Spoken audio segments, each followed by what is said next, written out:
Outstanding. So it is now 6:01. I'm going to get the show on the road. And thanks for attending. And tonight we are doing SEO secrets, tips and tricks to help you guys outrank your competitors.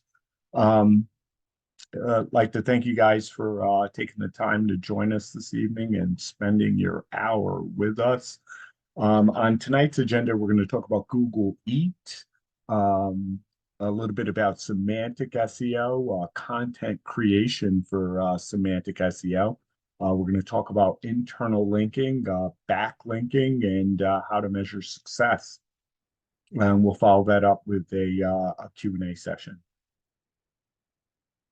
My name is Kevin Rhodes. I'm the founder of Gadgetlesstech Digital Marketing here in Stamford, Connecticut, and we got our start back in about 2010. My professional life actually began in financial services, so I spent a lot of time in New York City. Where I'm located is about 40 minutes outside of New York City. So this is a huge commuter population that goes back and forth into New York, and most folks usually are dual residents. They'll have a home here and one in New York City as well. But in 2008, the financial markets turned themselves upside down with me right along with them. So I needed a way to reinvent myself. We started Gadgetlesstech as an e-commerce store selling consumer electronics that we imported from China. We actually had a tablet before the first iPad actually hit the market, which did really well for us. So that kind of led me on my journey into digital marketing. Built that website, did really well with it, and got picked up by a couple of agencies. Since then, I've worked for a couple of the largest agencies actually here in the country. And back in, I want to say about 2016, we jumped ship and rebranded Gadgetlesstech as a digital marketing agency. I took about a handful of clients from my last agency with me, and those folks are actually still around today. We've grown this agency fairly well. Right now, we manage about 50 plus clients across the US and across a lot of different verticals, home services, professional services, a lot of medical professionals, retail stores, a few e-com stores, entertainment, and a bunch of different others. A lot of our clients are on page one for their primary keywords, and these being keyword targets that are somewhat coveted in many niches and geographical locations. So not things that just anyone can simply go out there and rank for. We have Patrice Williams with us today. She is one of our support assistants, so she'll be calling on you guys for Q&A, and she'll also be handling audits and distributing all the little goodies that we have to give away. So probably one of the biggest shifts really in SEO today is the way that the algorithm performs. For those of you who don't really pay very close attention, last year was an extremely volatile year for algorithm updates and core updates, most importantly. So there was a lot of change. Chat GPT came on the market. AI came into place. It became very difficult to get pages indexed inside of Google, and there's just tons and tons of content being produced each and every day as a result of AI. While Google doesn't penalize for those businesses using AI generated content. They are aware of what it is. Built into their algorithm is our AI detection programs. There's a really great website out there called originality.ai which is probably the formidable AI detection tool within this particular industry. But with that said, AI content can rank. There are tons of websites out there that are in fact making boatloads of money as we speak with purely AI written content. So it is feasible. Um, the one caveat is that if you are in an industry that is in the YMYL space. And for those of you who may not know, that's an acronym that Google uses for your money, your life. So any of those niches that fall within that deal with money, any sort of financial sites, credit repair, all those sort of things, and life things like mental health and medical things, things that will directly have an impact on your overall health and your well-being. Those are niches that don't fare so well with AI written content. We sit on a couple of mastermind groups where they test tens of thousands of sites, for all sorts of things. And one of the tests that was recently done was the ability to try and rank AI content with for those YMYL niches, and it was extremely difficult for some folks that have pretty extensive resources to be able to do that sort of testing. So let's talk about a little bit about Google Eat and what it is. So Eat is a term that was first coined by Google back in about 2014 or so. It actually stands for experience, expertise, authoritativeness, and trustworthiness. Up until I want to say about December or so of 2022, it was just simply eat without the experience portion of it. So now Google wants us to be folks who are very much experienced. They want to know, does this creator have firsthand experience in whatever topic that they're covering? They also want to make sure that content creator has an expertise in the industry. Um, and is that content or is that website authoritative? And is it coming from a trustworthy source, right? So these are all fair expectations of the content that should go forth, right? And so you may be wondering, how do we go about doing that? How do we develop experience, right? Well, for us WordPress users, if we have a blog on our site, we are going to hopefully have a author box, right? And if you don't, there are tons of plugins, and oftentimes many of the themes have an author box. If you're using things like Wix or Squarespace or any of those sort of content management systems, you can actually develop a page, add it to your about page, add links to your LinkedIn, which is going to give search engines the full breadth of data about who you are and where you come from and why you should be deemed an expert in this particular industry or field that you represent. Um, the authoritativeness piece of that really comes from garnering backlinks, right? So the holy grail of SEO and the only real means that Google has to determine whether or not one business is really better than the next is by way of backlinks, right? If you're producing really good content, um, naturally people are going to want to link to it.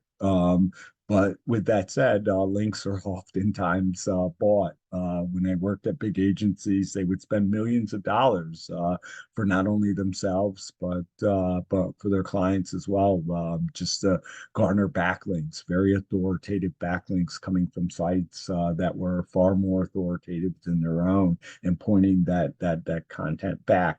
I'll share a really good website that you guys can actually use in order to do that a little bit later in the presentation. But there are tons of sources out there. Fear not. I know the great myth out there is that, oh no, you should never buy backlinks and this and that. But trust me, it's an industry-wide practice, and Google's very much aware of it. It's just that you have to buy quality, not quantity. And if you can afford both, you'll definitely win the race.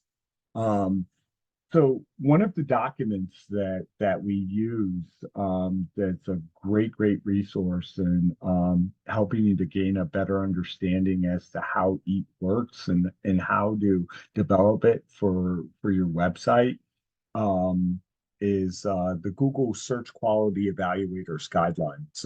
And Patrice actually has a PDF copy of that that she is always happy to distribute. So if you email her, her email is at the bottom of the slide. She can get that off to you. We also have a really great article that our content writer wrote on understanding EAT, which is on our blog, and you can also check that out. And it just goes really in depth as to what EAT, Google Eat is, how to grow it, nurture it, and use it to your full benefit. So keywords, right? So, when we all get started, we want to rank for certain keywords and terms, and most web designers today, that's kind of where they start. Most web designers aren't SEOs as well, which is kind of a disadvantage for those who simply go out there and seek web design or even development. I kind of liken having a very nice and flashy website to having a Ferrari in your garage without gas in it, right? Nobody will ever see it. So, while it's nice to have a really good looking website, the end goal is to get that website in front of people and ultimately have the pages on that website convert. So, long gone are the days where we keyword stuff and we add keywords to our page, and we've got a certain keyword density and yada. While those things still have some importance, the new SEO is semantic SEO. So what does that mean, right?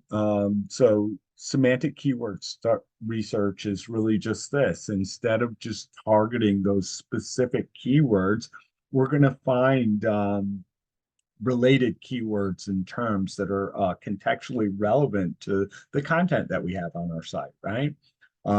This means you don't have to go out there and stuff that content and be all repetitive. You can use natural language and still be found by those search engines, and that's where NLP comes in, right? There's something called latent semantic indexing, right? And it's something that's built into Google's algorithm. So I ideally, when you go out there and you build your site, or maybe you're just starting with SEO and you're reviewing your pages, right? One of the things that I say in all the trainings that we do here is we don't reinvent the wheel, right?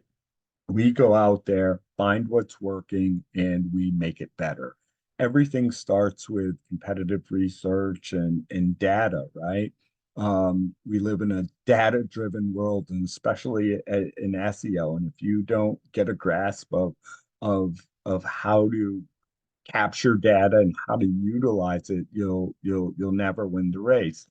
One of the easiest ways for us to sort of get data without having a whole bunch of sophisticated and fancy tools is to simply go out there and do searches, right? So let's say I'm a plumber and I cover maybe a 5 mile radius, right? So I want to see who the competition is, or maybe you even already know who the competition is in your area, right? Go and look at those websites, see who's ranking number one, two, and three. How are those pages set up? What keywords and terms are appearing on that page? The Control F function is a great function, right? And if you don't know what that is, it's going to bring up a little search box, and you can drop a keyword or a term in there, and you can see how frequently that appears on that particular page, right? Another way is that you want to look at like header tags, right? What H1s are they using? What H2s and so on and so forth. But more importantly, we want to identify, are they using any sort of semantics on that particular page, right? Are they using keywords that are relevant to that topic that they're actually ranking for?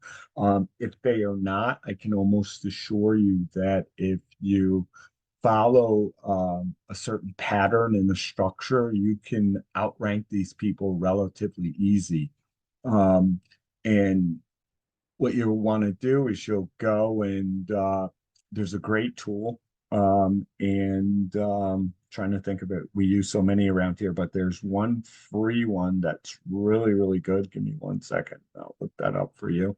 And you can identify all sorts of really, really good LSI keywords and semantically similar keywords and terms that you can add to your page, right?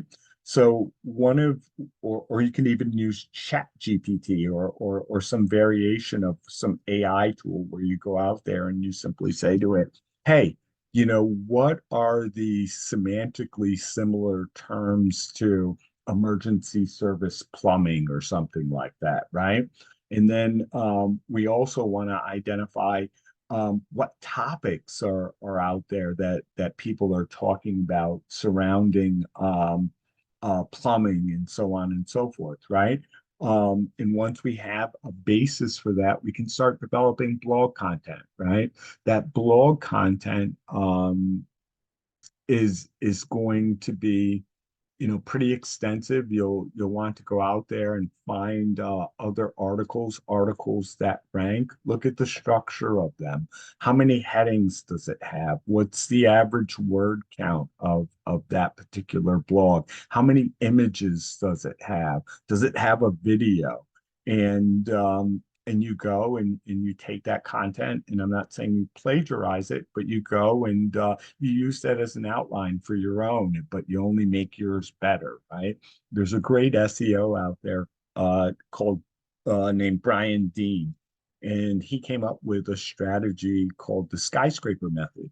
And that's exactly what he did. And he built eight-figure business off of just that method. And he just recently sold that. The business was called Backlinko, and he just recently sold that for millions and millions of dollars. So it's a really, really strong strategy to use. You don't have to reinvent the wheel, but if you incorporate semantics into your SEO practice, yeah, it'll change the way that your business is actually found. Um, we also like to use something called tangential SEO, and I'll put together a training on that at some point too. And that's where you're identifying keywords and terms inside of Google that have very little traffic and very, very low competition. And when you're able to amass a large list and you create content based off of those are keywords that you're going to easily rank for. So now you've got first page rankings for keywords and terms that maybe get 1 to 5 searches per month, but the aggregate of that over a period of time becomes very, very large. So now you're garnering click-through rate onto your content, and Google is saying, "Hey, wow, this is really a viable business, and they've got a good strategy. They've amassed all these keywords." And it now equates to traffic and amount of hundreds or maybe even thousands, depending on the number of keywords that you're targeting. And it really starts to change the game. So now they begin to test your business for more broad terms, right? And as you generate clicks and time on site and things like this, it will take your business a long, long way, and you'll find that you'll start to outrank competitors really, really easily by utilizing that method. Um, so content is always going to be king, right? So we want to make sure that when we are in fact creating that content, we want it to be high quality, we want it to be informative, we want it to be engaging for the users. And you know, your content, if it doesn't really provide any real value to users, right? Google's not going to bring it back, right? There's enough of that stuff out there. So if you can add certain things like structured data and marking it up, and also include all of those semantics and LSIs, you'll be in good shape. One thing that you're certainly going to want to do is learn about the intent of certain keywords, right? So not all keywords have the same intent, right? Some are informational keywords, some have commercial intent, some have navigational, and most importantly, we'd be looking for those transactional sort of keywords, right? When we're building blog content, we want to stick with things that are a little bit more informational, right? And navigational. And if you're using tools like maybe SEMrush or Moz or Majestic or maybe even Ahrefs, those sort of tools will lend intent when you're going out there and you're doing your research. Things like the Google Ads Keyword Planner, you can't really get that. But you're going to want to find a tool that's going to give you that user intent. I'm still trying to think about what that site is for the LSI keywords. I'll drop it in the chat when we move to the Q&A. And yeah, so once you're doing that, you almost can create a sales funnel on your website, right? So you build this blog content. You are now interlinking semantically similar pieces of content to one another. That's going to keep Google bot on your site longer. It's going to keep your visitors on site longer, right? Because you have these contextual links, and then you can link those pieces of content back to your service and your product pages, right? And it gives them a real big boost. And it's probably one of the most underutilized SEO tactics is the interlinking of web pages, right? And we'll talk about that a little bit more too. So yeah, so creating content for entity and semantics, right, is we'll want to go out there and we'll use Chat GPT to come up with a content calendar, right? So you can use some variation of that. If you don't have access to Chat GPT, it's super easy to get. If you've never been on there, you simply go to, or you can just Google search it and it'll pop right up. What you'll want to do is you'll say, hey, Chat GPT, can you create a topical map for whatever industry that you're in, right? After it's gone ahead and created that topical map, you'll say, okay, now produce me a 30-day content calendar, right? And it will come up with literally titles for you, right? For 30 days out, and you take those titles, right? And you say, okay, now for title one, can you create me an SEO optimized outline for any one specific article, right? And now you've got a full outline that you can write on. You can give that to your copywriter. If you're brave enough, you can use Chat GPT to write that article. I don't necessarily recommend that, but you certainly can. It'll give you some ideas, and maybe you want to rewrite that yourselves, just so that it has a form of human writtenness to it, and that really should suffice. So when we talk about writing content for semantics, we'll use the piece example, right? So when we think about pizza, we think about dough, right? And in order to make that dough, we would need flour, right? We would need a rolling pin. Um, you know, Pizza originates in Italy, right? We could talk about that. We could talk about how the dough is stretched. People always want to know that. If you're super duper creative and you're making videos and you're a pizza maker, you could make a video about creating dough, how it's stretched, how they spin it around. As far as I know, pizza dough needs warm water. It needs to be kept at room temperature.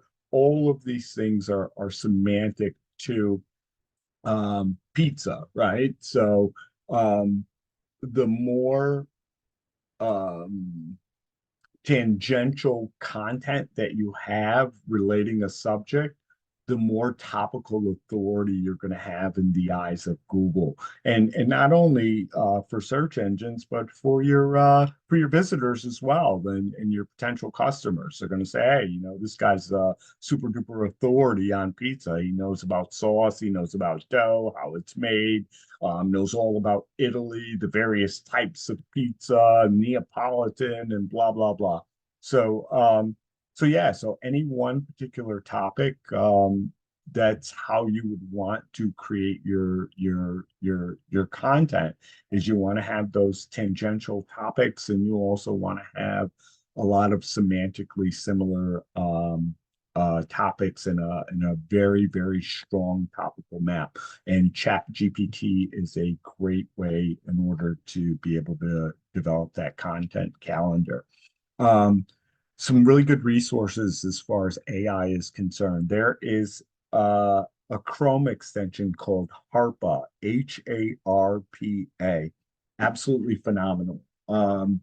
Where if you're using the free version of ChatGPT, like I think it's at like 3.5 or something like that, and the latest version is 4, which is a paid version, and then they're now on to 5, which is a whole store, and we'll get into that. That's sort of like the app store for ChatGPT. Harpa is a free tool to use. It is absolutely phenomenal, incredible. I'm gonna, in an effort to save time, go out there and look on YouTube and just search it out and watch a couple of videos on it, and I'm sure it'll just simply blow you away. Um, AI PRM is another extension, a Chrome extension that you can get for Chat GPT. And it's very much like um, what ChatGPT is soon to be, if it hasn't released already, ChatGPT 5. And it's like a store. So instead of you having to write a prompt, um, to utilize ChatGPT, you can simply click on pre-made prompts that folks have already made. A lot of that content inside of there is free. And just like I mentioned, that content calendar, if you go inside of there, if you download it and get it into your browser, you can say, I'm looking for a prompt for a content calendar. And you click on that, and it will bring it up. You'll say, it has like these little drop downs where you can fill in the blanks, and you'll say, okay, content calendar for whatever topic you may be in, roofing contractor, health and wellness coach, whatever that industry that you may be in, and it will give you a full content calendar. You could do it 60 days, 90 days, 120 days. You can do it 52 weeks if you'd like, and you'll have more things to do than you ever know what to do with. Um, as far as paid sources, you'll certainly want to invest in things like SEMrush, Ahrefs, Moz, and Majestic. Those are really, really good paid tools. Really good for helping you to do competitive analysis, right? See what type of backlinks your competitors actually have, what the strength of their domains are. You can figure out like all of their various internal links and what pages they have on site, how those pages are actually ranking and so on and so forth. So a lot of data to be had using any one of those programs. We're big SEMrush users around here. I think we have all the tools, but I think for the most part, people will debate as to which is better, SEMrush or Ahrefs would be the two top choices. And if you're looking for any AI content ranking tools, we have something called Outranking, which is another really, really great tool, kind of expensive, but it will scour the internet for the top articles and top content and pages for any one topic that you want to write about. And it will spit out an incredible outline for you that's fully marked down with the proper number of header tags, meta descriptions, keyword targets, semantic keywords, and so on and so forth. But that's another one that you can jump on YouTube and do a search for. But rave reviews in the industry, some of the biggest names out there have been using this AI tool, and it was out here long before ChatGPT was. Jasper AI is another one, Writer.com, Jarvis, there's tons of them. And there she is. So yeah, for the latent semantic indexing or semantic keyword tool, it's called keysearch.co. That's the one I was looking for. And yeah, jump on there. That one is free. I think there's a paid version as well, but it's really, really good if you're trying to identify LSI keywords and terms to add to your site. And it's just phenomenal. Definitely get in the habit of identifying what those LSI keywords are and begin adding them to your content, not only on site, but off site as well. So if you're using things like social media and you're linking back to your website, be sure to identify those. And the more you have, the better off you will ultimately be. So let's talk about internal linking. So I mentioned earlier, probably one of the most underutilized strategies out there.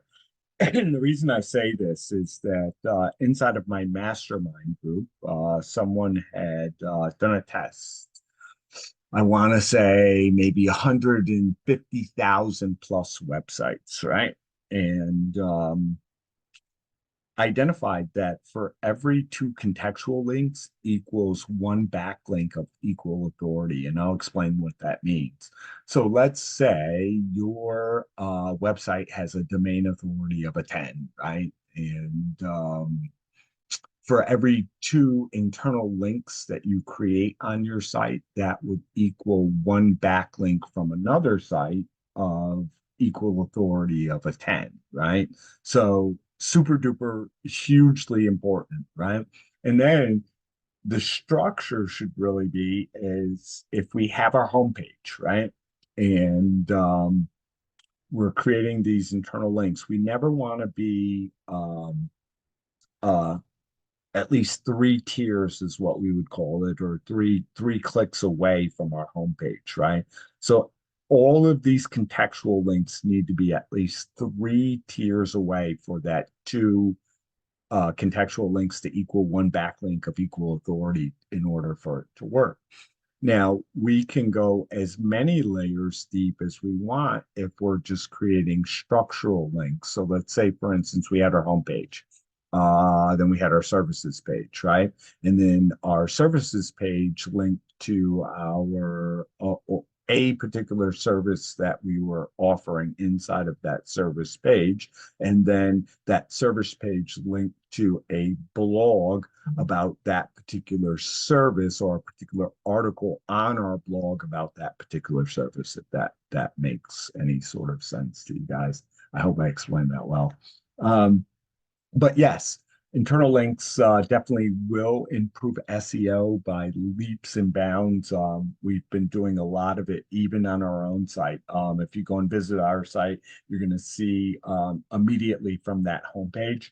Um, we have added blogs to the very bottom of that page. The footer is extremely important. Add your service pages there. If you are a local business, add a map to that footer, add your address to that footer, right? And the reason I say this is because for every page that is visited on your site, that content in the footer will be ever present. So you will never have to really go in there and say, okay, I'm a business located in XYZ town, state, and zip, right? Because it's there within the footer. Now you are able to kind of stretch that out. And it works really well too for those of you who are may service different towns in a particular area, right? Or maybe if you service different states, you can add those states to the footer, and it will help Google bot to understand that those are additional states that you actually work in. And then there's a way to be able to take that even further by creating uh, uh, location pages for your products and services and all that good stuff. And I guess that's a whole nother training in itself.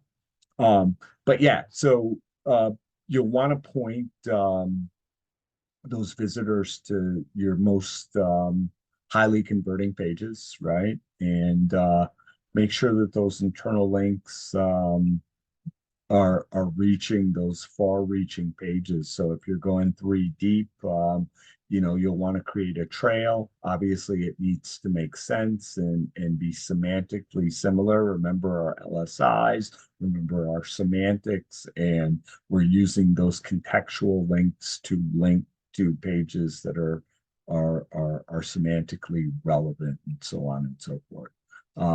And yeah, it works really, really well. And then when you kind of tie that in, we do a lot of syndication here too. So we'll take a blog post, for example, right? We'll talk about a certain topic.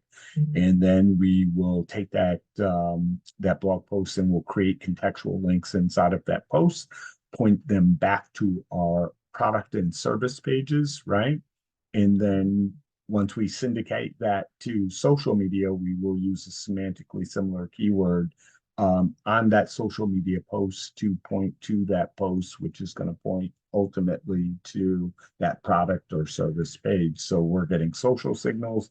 We are getting off-page SEO signals from that contextual link, and then we're getting the internal linking benefit by having that bot come from a very authoritative source onto that blog and then through our site, and then we interlink the semantically similar content to itself, right? So huge benefit in that. If you guys ever want to have us audit or have us look at a page or a blog or something and show you how to do it, we can show you one page and give you sort of the structure as to how you want to create that, and that should suffice. You'll be able to do it on your own.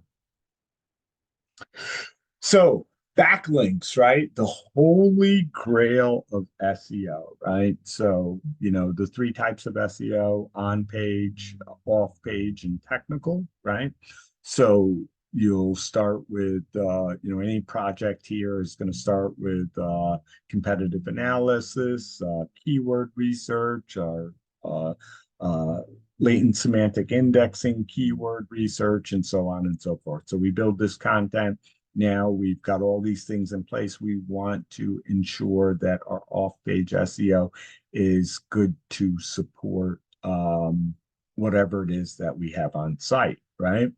So a backlink is simply when one website, hopefully more authoritative than your own, is linking to another with a contextual link. That anchor text is going to be the text, right? So you're going to highlight that text, right? Emergency service plumbing, and you're going to take that, and that phrase is actually going to point back to wherever it is, your website, your homepage, your service page, or whatever. So that is an example of a backlink, right? So you want to always try to find backlinks that are more authoritative than your own website, right? Avoid low quality links. Don't go on Fiverr and buy the $10 Fiverr gig that gives you 20 backlinks. It's going to do more damage than it is good, right? Wherever possible, try and get your own images, right? One way, and even if you're using things like what is that website called? Like Unsplash or any of those things. Give it to a graphic designer. If you want to go on Fiverr and make use of that, find a graphic designer and have them, throw your logo on there, right? Add some text to that image or something like that. Some way to alter it to make it sort of your own, right? Um, if you did a reverse image search on Google with an image that you got on Unsplash and you kind of doctored it up a little bit, you have to remember Google's a computer, it's not a human. So if you go and take that image and you upload it, 9 times out of 10, it's not going to detect it as an image that came or is already out in the marketplace. So that's a way that you guys can utilize those images and claim them as your own. There's a few other steps too, but if you find a good graphic designer, they know about the content that exists behind that image, and they can alter it and make it your own and add geotags and all that other good stuff, right? So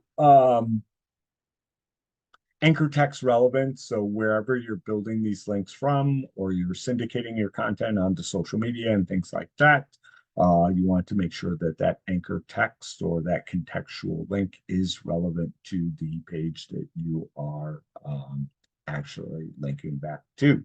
Um, Make sure that if you have access to SEMrush or Moz or Majestic or any one of these tools, you can do link audits on not only your website but your competitors, right? Find out what types of links they have and they're using. A lot of times you'll find that those are linking sources that you can also acquire for yourself, right?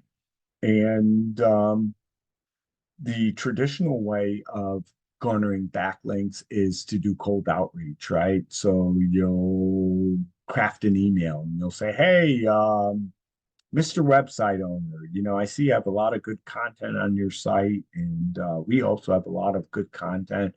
Here's a particular piece that we recently wrote. Would you be interested in maybe a link exchange or providing us with a guest posting opportunity and that's where you would write a piece of content and have them publish it on their website with a contextual link that linked back to your website, right? This is what SEOs do. And that's the traditional method, right? It takes a lot of time. People oftentimes don't respond, right? And it's a very, very time consuming process.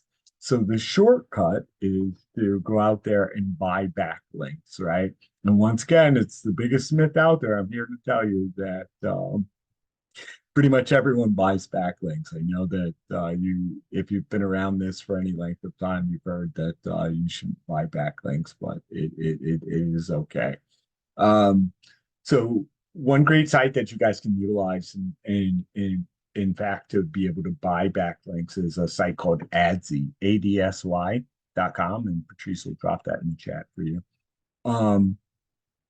You can buy links from Forbes, the New York Times, Huffington Post, and so on and so forth. But for those types of links, be prepared to ante up pretty heavily. But there are links on there that you can purchase for as little as $15.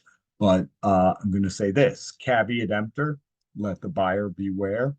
Do your research. Any link that you are looking to purchase from there or anywhere else, you will certainly want to have a tool like SEMrush, Ahrefs, Moz, or Majestic, where you can take that URL where and dump it in one of those tools and identify how much traffic, how many outbound links are coming from that or the OBL, what the domain authority is of that particular website, right? And don't go by domain authority alone, because that's also something that can be easily manipulated, but you'll want to see what the traffic amounts are, whether there were any shifts in that traffic, recently over the past year or whatever. If you see a site that once had 100,000 visitors a month and it's now down at like 2,000 visitors a month. Sounds really shady there, right? They got whacked by Google, and it's usually not a good place to actually purchase a link. But identify those sites. They don't have to be hugely authoritative. If they are relevant to your particular niche, that will have far more benefit. So let's say you're a plumber and you find a link on a plumbing supply place. That's like ideal. They match up perfectly. Google's like, ding, ding, ding. Oh, wow, these guys are a plumber. Here, they're getting a link from a plumbing supply store. That's like the perfect match, right? And if you can find those types of links, any sort of industry publications, newsletters, blog posts, blogging sites, any of that type of stuff is great. Another great way is to go out there. There's forums. Those used to work really well. They're not as effective as they once were, but still a decent link to get if you're just starting out and you don't have a huge budget for this type of thing. Certainly a good link to get. But best way to do it, see who's ranking on page one. Get yourself a tool like SEMrush, drop them in there, pull back all their links, and you go after those. And you'd be surprised, a lot of those you'll be able to get just with a little bit of cold outreach, or you might even find a way to be able to purchase those for a nominal cost. iCopify is a great place too. If you have a decent budget, outreachfrog.com is phenomenal. Those guys are really good, and that's all that they do is cold outreach for backlinks. I really don't know what we pay for that, but I don't think it's all that cheap. But even if you're just looking to get like a few links a month, it can't be that expensive, I don't think. And then there's a great website called Authority Builders too, and you can find them at authoritybuilders.com.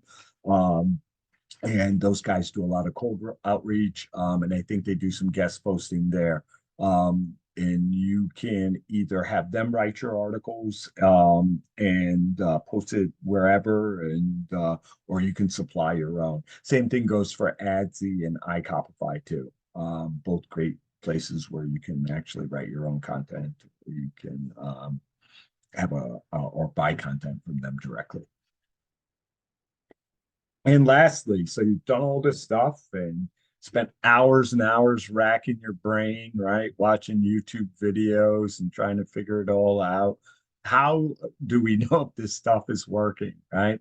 Number one, if your phone is ringing, it's something's going on. If you're getting form fills and all that good stuff, but sometimes it's really not that simple, right? And there's always ways to better a program, right? So we'll go out there and the two most common tools are Google Analytics 4, which just moved away from Universal Analytics. Great tool, kind of difficult to set up. A lot of data inside of there, just a lot going on. But it is a great tool to be able to identify where your traffic is actually coming from and how people are interacting with your website. How long are they staying on their site? Okay, people are coming to my homepage, then they go to my about page, and you can track your user journey. We use this a lot for identifying exit points for people, right? Someone will come on the site, they'll hit these 3 pages. Most of the visitors that come to the site are taking this very same journey, and then they jump ship on a certain page. We need to stop that hemorrhaging, right? So now we'll duplicate that page. We'll maybe throw a video on there. We may throw a form on there, right? Whatever we can do to sort of stop those people in their tracks, right? Maybe we'll throw a bigger call to action on there. Something just to get those people to stop in their tracks. We'll A/B test those pages, see if that actually has an effect on that traffic flow. Ultimately, we want to be able to fine tune that page enough to where the majority of the people are using a transactional based keyword, following a certain path, and then performing an action at the end. And Google Analytics is a great tool in order to be able to help you to do that. Google Search Console. Everyone should be doing this, or at least using this. Super easy to set up, right? And you get all the great metrics on there. You get number of impressions, what keywords you rank for, position, number of clicks, and probably the best thing of all is as you're creating all this great new content, you want to take those URLs, right? And you want to drop them into their URL checker, right? And you can almost force Google to index them, right? If your page is in fact indexable, you can just simply click a button. It's going to send their Google bots there. They're going to scan it. And, generally, if you have a pretty decent site and you're not doing any wackiness, those things will index in a few days. So those are two really great tools. They're both free. If you're looking for something to identify data today that doesn't take a whole lot of fuss to get set up, just go ahead and jump on Google Search Console and get that thing set up and see what's happening on your site if you don't have it already.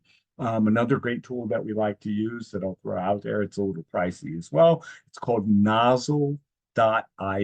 Phenomenal, absolutely great tool. Keyword tracking, rank tracking.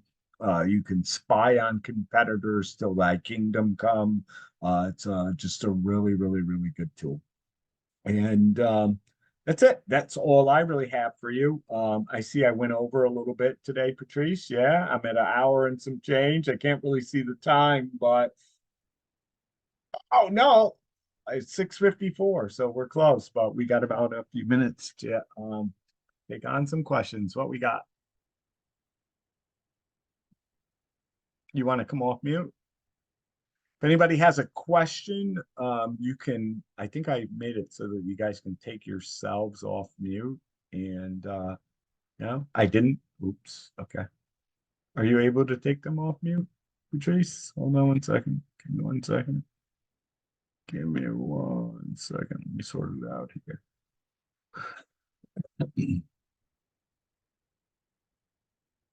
Come on.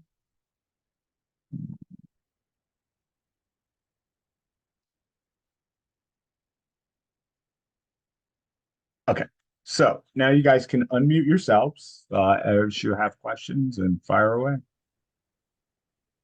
Alethea had a question. She wanted to know, you mentioned something about tangent Oh, tangential SEO. SEO. Yes. What would you like to know? How do you spell it so I can search it? That's great. I don't mean to laugh at you, but that's awesome. That's a great question. Tangentil.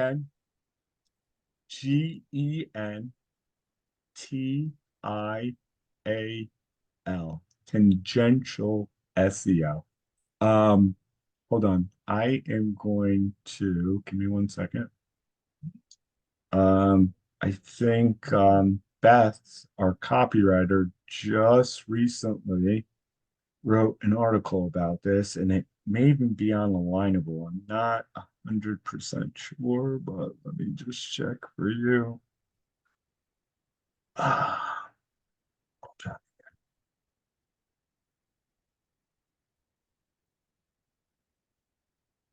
In the meantime, if anyone has any yeah, question, yeah, just yeah. drop it in the Fire away. chat. Yeah, yeah, absolutely. I'm Oh, I'm I'm I have here. one question. Uh, Yes. so something that I've been trying to learn more about is I have a lot of understanding of local SEO, Uh-huh. but for a company like mine that is located and does work locally, but also offers services outside of our state, um, do you Mm. have advice for national SEO? Oh, for sure. Completely different beast, right? Um, why don't we do this? Let's have a look at your website. And we don't charge to, just offer free advice. We're happy to help. Okay. Um, you know, Patrice, can you set something up with him for like, maybe a half an hour or something, Sure. and we can just run through his site real quick. Patrice Okay. can run a couple of audits for you. Okay. There's a few ways to actually set it up. It's not, cut and dry. We really don't have enough time to really do a deep dive into it. Yeah, no, But you're good. yeah, when we get together, absolutely, I'll have the team go ahead and audit and all that stuff. Um, I appreciate all things start local. Keep that in mind, right? And then we branch outward, right? But there's a certain structure and stuff in order to be able to do that. Okay. that. Sounds great. Thank you. You're welcome. Absolutely. Um, and what was her name again? Alicia? Is that what it was? I'll tell you. Okay. I just dropped that URL for the tangential SEO article in the chat. Where's Kim? I'm sorry. Kim, I don't see her anymore. She probably dropped off. Oh, She she she had a she question. wanted to ask a question, but she's not here. Okay. Well, you can always get her on the Lineable, or you can email her or whatever. Um, Mhm. and if it's that important, she can email you too, right? Anyone else? I have one quick question. Yeah, sure. So when you talked about buying backlinks, do you also put into that category of buying situations where companies approach you and say, if you link to my site, I'll link to your site, or I'll link to your blog, or what have you? Do you consider that buying as well, or is that just, you know, It's you sort of a scratch link my back, I'll exchange. scratch yours? Yeah, it's more of a link exchange, right? And there's a lot of that does go on. I kind of wherever we can sort of avoid that link exchange, I'll give you a link, you give me a link, sort of thing. Do it sparingly. That's all I can say. Okay, Um, you know, that's if what I needed to know. yeah, just do it sparingly. But if you can purchase it as a one-way sort of transaction, that's the best way to be able to go about it. Okay, thank you. You're welcome. Anybody else? Uh, Alicia? Y- Thank you. I have a question about, are there like any books that you would recommend for someone who's just learning about SEO? SEO for Dummies is a great book, and I'm not calling you a dummy. I understand. It really is a really good book um, to read if you want to learn about and make sure you get like the 2022 2 or 3 version of it. You can get it on Amazon because it talks about a lot of the newer SEO tactics and principles and so. But the foundation is really all the same, right? So, you know, foundational. We do a training here. We'll be doing that again next Monday, yeah, Patrice, right? We didn't do that this week. Yeah, where we talk about the fundamentals of SEO, foundational SEO is what we call it. Yeah, all the little nuances. And once you have that covered, I'll tell you what, a lot of times, most of the clients that come to us, and I hate to say it, sometimes it's just so easy. People say, oh, you know, I spent tens of thousands of dollars with XYZ company, and we'll go and we'll audit that site, and we'll see that, you know what, a lot of the foundational and fundamental stuff hasn't even really been done. And once we're able to sort that out and use some more advanced SEO tactics, we win the race every time.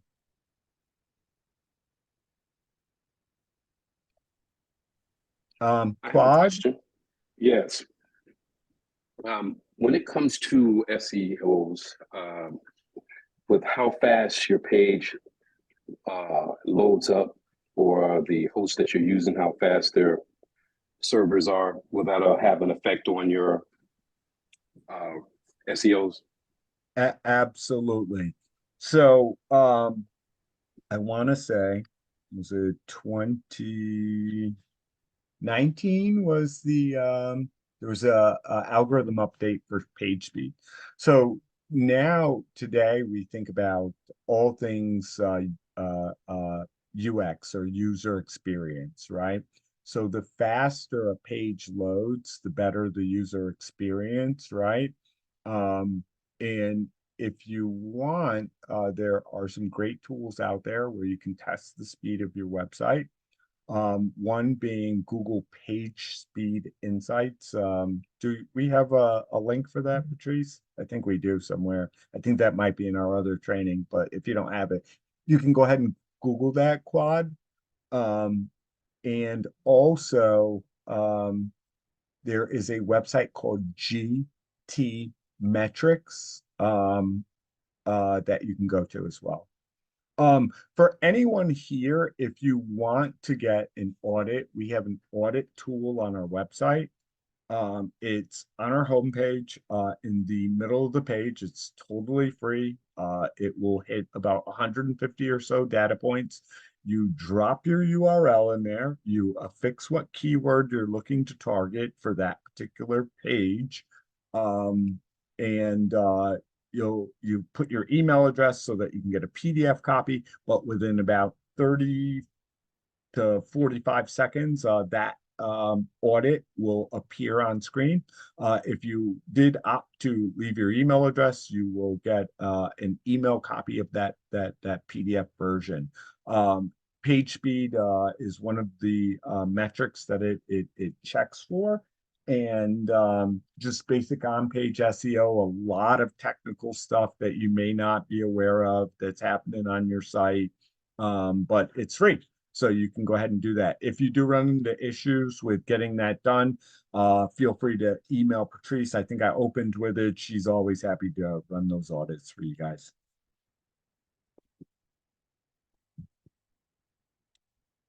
Anybody else? That's it for questions.